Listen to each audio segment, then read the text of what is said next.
Oke, students, sekarang kita akan melanjutkan masih pembahasan pada simple past tense bagian berikut.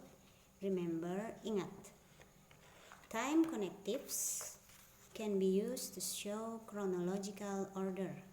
Nah, time connectives ini artinya kata sambung yang menunjukkan waktu, dapat digunakan untuk menunjukkan kejadian secara berurut. One of the features of a recount text is the use of words that show the order of events. Salah satu ciri bahasa dari recount text adalah penggunaan kata-kata yang menunjukkan urutan kejadian. Here are some of the words. Berikut ini adalah beberapa contoh katanya.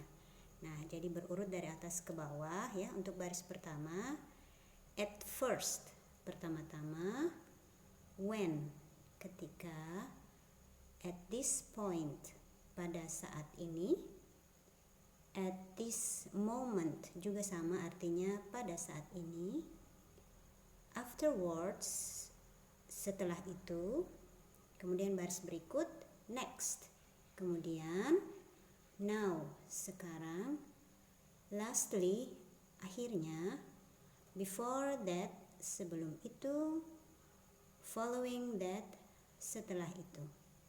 Kemudian baris berikut, then, kemudian, soon after, sesegera setelah, at this time, pada saat ini, after a while, setelah beberapa saat, dan meanwhile, sementara itu. Nah, jadi contoh-contoh kata-kata ini termasuk dalam time connectives atau kata sambung yang menunjukkan waktu yang dapat kita gunakan untuk menunjukkan kejadian secara berurut. Nah, mari kita lanjut dengan penjelasan terakhir. Remember, ingat, the use of conjunction, penggunaan kata hubung. You can use conjunction to link words, phrases, and clauses as in the following examples. Kamu dapat menggunakan kata hubung untuk menghubungkan kata-kata, frasa-frasa, dan klausa-klausa sebagaimana dalam contoh-contoh berikut. Ada dua contoh. I ate pizza and pasta. Saya makan pizza dan pasta. Contoh kedua, call the teacher when the students are ready for the test. Panggillah guru ketika siswa telah siap untuk tes atau ujian. Nah, jadi dua contoh. Pada contoh pertama ada and, saya makan pizza dan pasta. And atau dan adalah kata hubung. Kemudian pada contoh kedua, when, ketika. Call the teacher when the students are ready for the test. Panggillah guru ketika siswa telah siap untuk ujian. When adalah contoh dari kata penghubung. Nah, kemudian kata penghubung ini membantu kita untuk menunjukkan conjunction, help to show.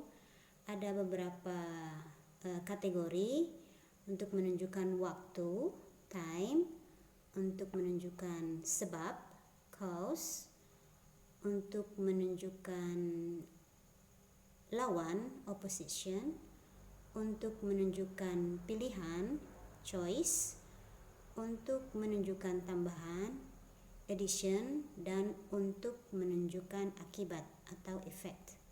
Jadi berulang, time, waktu, cause, sebab, opposition, lawan, choice, pilihan, addition, tambahan, effect, sebab.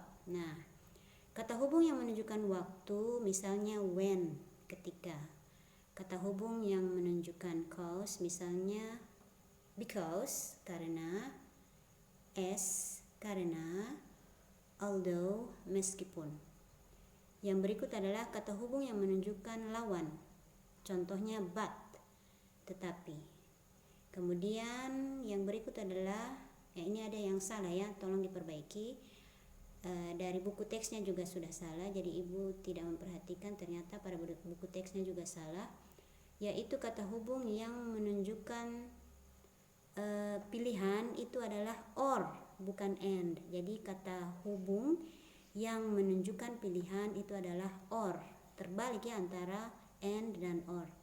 Or artinya atau. Lalu di sini adalah kata hubung yang menunjukkan tambahan. Di sini harus and. Jadi di sini or dan and tempatnya terbalik.